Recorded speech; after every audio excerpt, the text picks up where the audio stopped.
Thank you for the invitation. Happy to be with you. In the European Social Fund Plus program, there is a definition of social innovation. It is nearly the same as there was during the previous programming period in the program called EASY, which comes from Employment and Social Innovation, the European Program for Employment and Social Innovation. And in that definition, there are three components, three constituting elements of the definition. It starts with the purpose. So here, number one, social innovation starts with there are actions that implement new ideas that meet social needs. So in our poll today, there was one possibility to choose this kind of option, that you are implementing new ideas that meet social needs. However, this definition combines this purpose with a certain way of doing, and it says that at the same time it renews social relations. So you are meeting social needs while at the same time simultaneously renewing social relations. That's the way how you are addressing the unmet social needs. And finally, there is a third element in the picture, which refers to this kind of impact perspective that Giulio Pasi was also talking about speaking about in his presentation. The perspective is that you are not only benefiting the precise target group that you have, for example, in your action, but you go for a bigger impact in society. You benefit the society at large, and even you are boosting the society's capacity to act. And to put this in a more concrete, I give you one example, just that if you are, for example, addressing the issue of skills, we have in many countries the issue of kind of mismatch between the demand of skills and the supply. And in that way, that in some cases, skills that people have, they are not properly recognized, and therefore you cannot make them visible and offer your skills to those who are in need, for example, employers. If you have a social innovation that helps better matching this demand and supply, you are not only helping those people whose skills were in the question, but also, for example, the employers who can then find better qualified people for the vacancies that they have opened where they had a shortage of skilled labor. And if that happens, the whole society is benefiting from that, and the society's capacity to act and embrace new challenges and new innovations increases. So this is the three key elements of the definition. I'd like to connect to what Mr. Tokarski was saying, that related to the fact why there is so much attention to social innovation now. Social innovation as a phenomenon is not new, but the big attention that is currently given to social innovation, that is new. And he was referring to the current challenges, the twin transition that we have ahead of us, to do the green and digital transition in a just way. And also Giulio Pasi was referring to that. The key element here is that we have also previously had big challenges in societies, but by nature these challenges, and also some others, like currently we have the COVID crisis, we have issues with migration, there are huge demographic changes in societies. All these challenges, they are transforming our societies, the way how we live, the world of work, the systems of education and training, and social services. And in order to address these challenges, it's not sufficient to have efficient answers and efficient means of addressing them, but by their nature, it is necessary to address them in a way that you mobilize and create ownership and participation of citizens, businesses, academia, and public sector, and help those actors to work together. This is the renewing social relations aspect. You mobilize and promote this kind of partnership. And when this is needed, then it is of course understandable that there's a lot of attention to social innovation, which by definition is doing in this way. So it is therefore understandable that currently there is so much attention. Now, shortly about social economy and social enterprises, then. Yes, what is the relation with social, right. innovation? Sometimes we think that everything is the same, or only social innovation is social economy. Yeah. Mm-hmm. The point is that, of course, when we speak about social innovation, somebody needs to innovate. You need the social innovators there. And by definition, by their nature, organizations like social economy organizations or social enterprises, they are very well placed to be at least involved and maybe even originate social innovations. But not all of them. There are many social enterprises who are not innovative, and there are many social economy organizations who also are not very innovative. But many of them are, and they are well placed because their way of working is again based on partnership and civic participation and so on. Now, secondly, there is no monopoly for social innovation. So you cannot say that this is all the same. Social economy or social enterprise stakeholders cannot claim that only they have the right to be socially innovative. Social innovation can start from many different starting points and different actors. And finally, when I was saying that not all social economy organizations or social enterprises, not all of them are innovative, this does not mean that they wouldn't be valuable. There is a lot of room for being very valuable, doing very good job, very important in our societal context without being innovative. If you just do basic business in the field of social very well, that is enough. Not everybody needs to be innovator and embrace something new. Mm-hmm. Thank you. And maybe now Estelle can also give some inputs, and something very important, and maybe both of you can write, why is now social innovation so important for Commission? Because we see that there's only for the number of participants that Commission thinks that social innovation is very interesting to take that into account now in the next programming period. So Estelle, and maybe yes. Risto, you want to react back to them. Mm-hmm. Yes, so good morning, everyone. My name is Estelle Regio, and from DG Regio from the Unit D1. And I started in Regio during the summertime, so I'm quite new to the Interreg family. And before I was working for the ESF, so for DG Employment. Regarding the definition on social innovation, I think it's quite comprehensive and really broad, because it's not only about social changes, it's about societal challenges. So this definition can be taken on board for the ERDF and for the Interreg programs. And when you draft, for example, some call for proposal on social innovation, for instance. Cohesion policy is quite an important tool for social innovation. So while in the ESF regulation, social innovation is mandatory, it's not mandatory under the Interreg ERDF regulation. Also, it's strongly encouraged.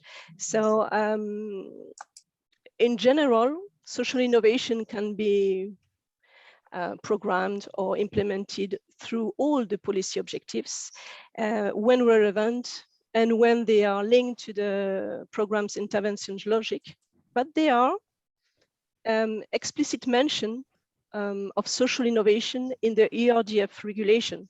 So it's one of the recital, and it's linked to the social economy as well. It's the recital 19. So it's support to social innovation through support to social economy. It's transversal, so it can be supported through all the policy objectives.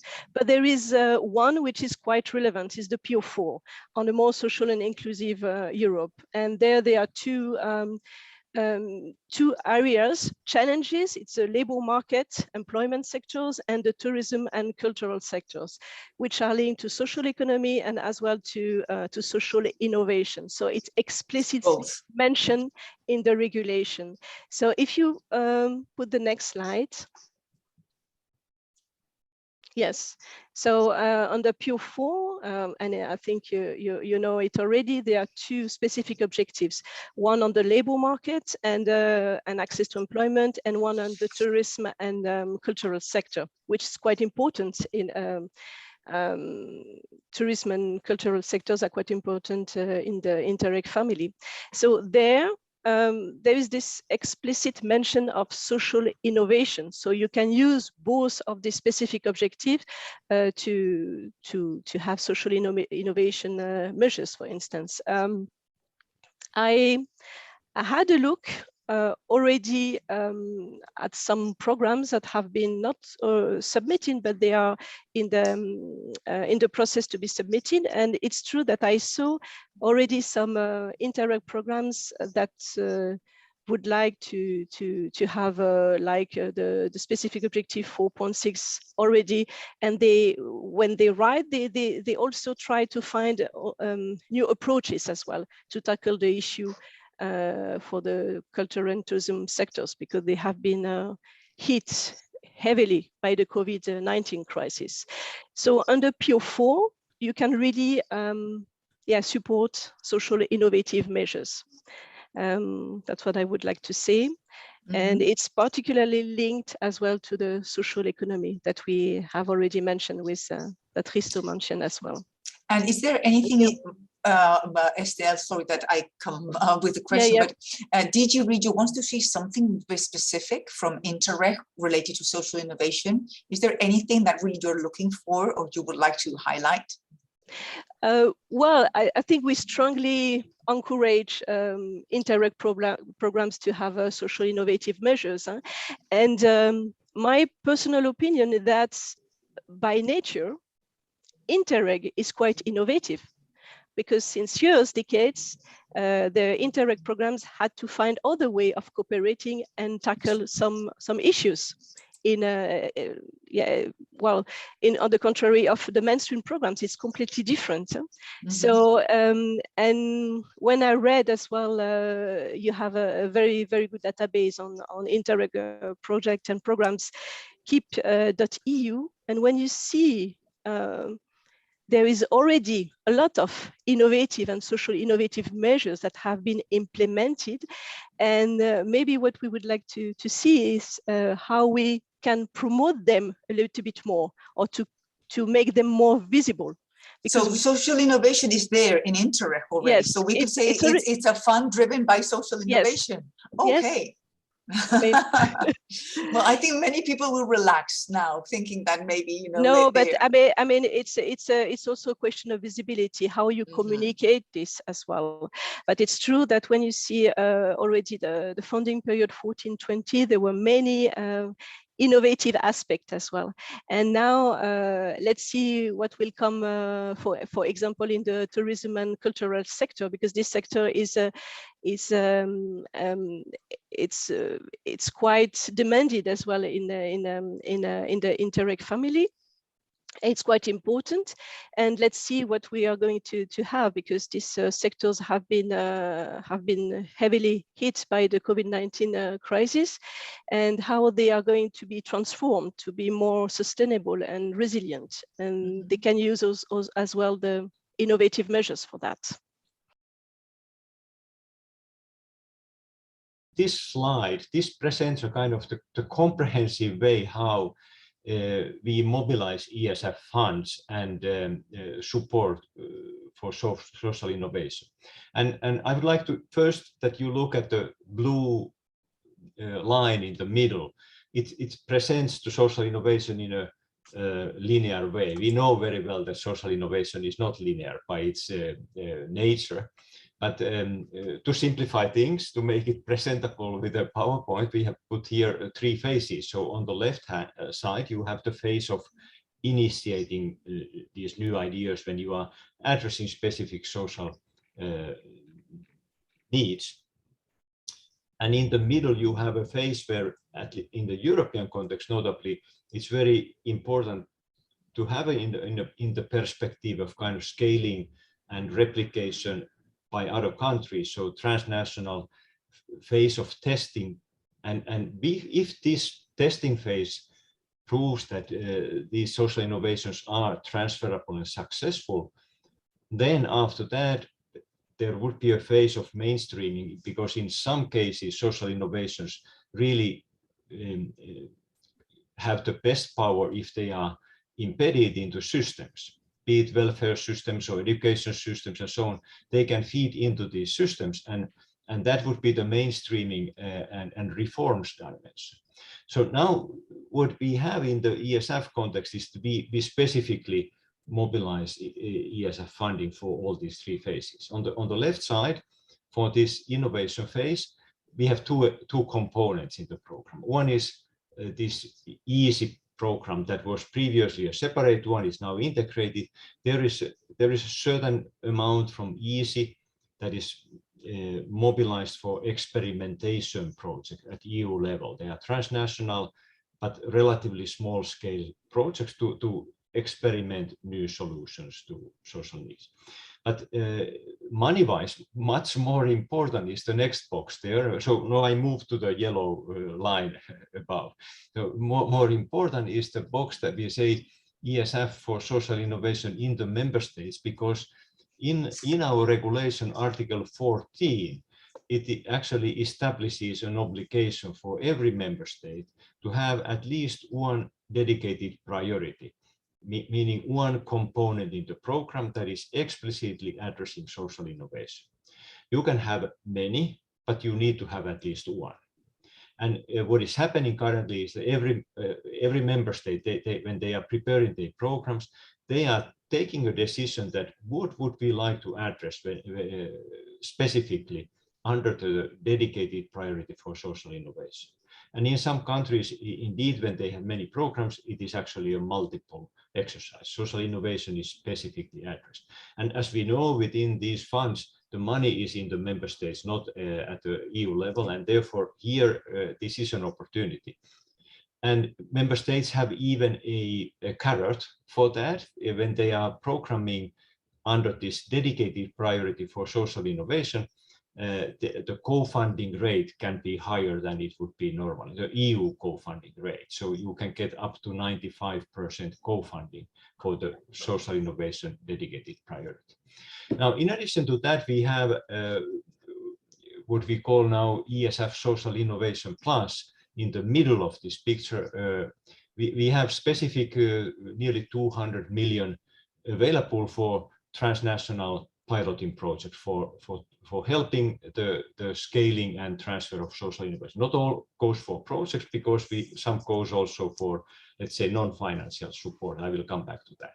And then on the right hand, in this member state component, important element is that also the scaling and mainstreaming dimension, it is specifically mentioned in Article 14, and it also qualifies for your dedicated social innovation priority. So you can use the augmented co-funding rate also for mainstreaming social innovation. Now, this is all about money, but we know that social innovation needs more than money. It needs also what we call non-financial support. And in the lower part of this picture, I mentioned some that kind of support elements that we have in the picture. And we have currently three quite interesting exercises going on. We are building a social innovation database, which we hope will be online, let's say in February next year. And that would, from the beginning, showcase 100 examples, but it will then be open and kind of ever-changing exercise where stakeholders can propose new cases to be showcased. And that is, let's say, thematically related to ESF areas, but the examples come from many different sources. And we have there cases that have been funded by Horizon 2020 program or from ERDF. And also there are cases where it was not EU funded in the beginning, but within the field of, let's say, social and employment, education and training, and so on. We will also establish what we call European Competence Center for Social Innovation, which will at the EU level have the specific task of building knowledge and building capacity of stakeholders helping in networking and connections, and notably supporting mutual learning between countries. It's very important for our managing authorities, but it goes beyond that, the wider stakeholder area. And there, the connection to other programs comes into the picture, starting from the knowledge angle, that when this competence center would promote better knowledge on social innovation and better awareness, it needs to draw from the experience that happens under Horizon 2020 or Horizon Europe in the future, or what happens in the regional development fund area. All that knowledge should be pulled together so to make better picture of what is out there in Europe regarding social innovation. Many stakeholders are also common, so same kind of stakeholders participate in different programs, and therefore we hope that this European Competence Center can really support a wide range of stakeholders there. In addition to this, we also have a national competence center for social innovation in the pipeline, currently not for all EU member states, but actually 23 or 24 are involved in that process.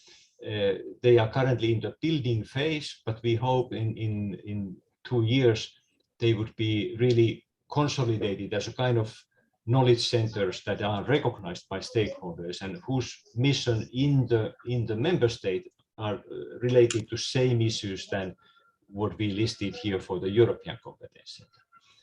And we hope again there, those national competence centers will be well placed to advise stakeholders, not only in relation to ESF, but in relation to European funding in general. Because as we spoke about the nature of the challenges that we have ahead, it requires that we mobilize all means and we promote synergies by mobilizing all these means. And while the challenges are common, when we address these challenges from different angles and different approaches, that leads to kind of complementarity, which then helps our societies to really address these challenges in an appropriate way. Maybe I stop here. This was a very long introduction about synergies. Maybe Estelle, you could react also Yes. from your vision from DG Employment and now in Yes. DG Regio. Yeah. Mm-hmm. Well, I mean, there are many synergies and complementarities that we should look for and make possible as well, but it's a long process and it will take time, but it will take time. I think, for instance, about the interregional strand that we have and the programs that we have, like Interreg Europe or URBAC. Interreg Europe is a knowledge and exchange of experience program, so it's not specifically on social innovation, but they have as well this aspect on board. So they have supported many cooperation projects during the last funding period as well in this area. So they have a certain experience and expertise, and they have also a policy learning platform with experts and as well on social innovation. I remember I read a policy brief. Maybe we can send this policy brief as well on social economy and the innovative measures on this. So there is a lot of expertise, and we have to find the way how to connect them, because I mean, as Risto mentioned, we have almost the same, but not always the same stakeholders, but we have common stakeholders, and maybe we can make the link in the future. So it's an internal process, but also an external process, and we have to go hand by hand with this new European Competence Center for social innovation as well. Under the ERDF family as well, we have under direct management, we have the new European Urban Initiative as well. So it's really EU-wide experimentation in urban cities. So I mean, there will be many opportunities to link everything and to pool the resources together. But it's a long process, but we are aware of this, and we are going to do our best to make this synergy and complementarities happen.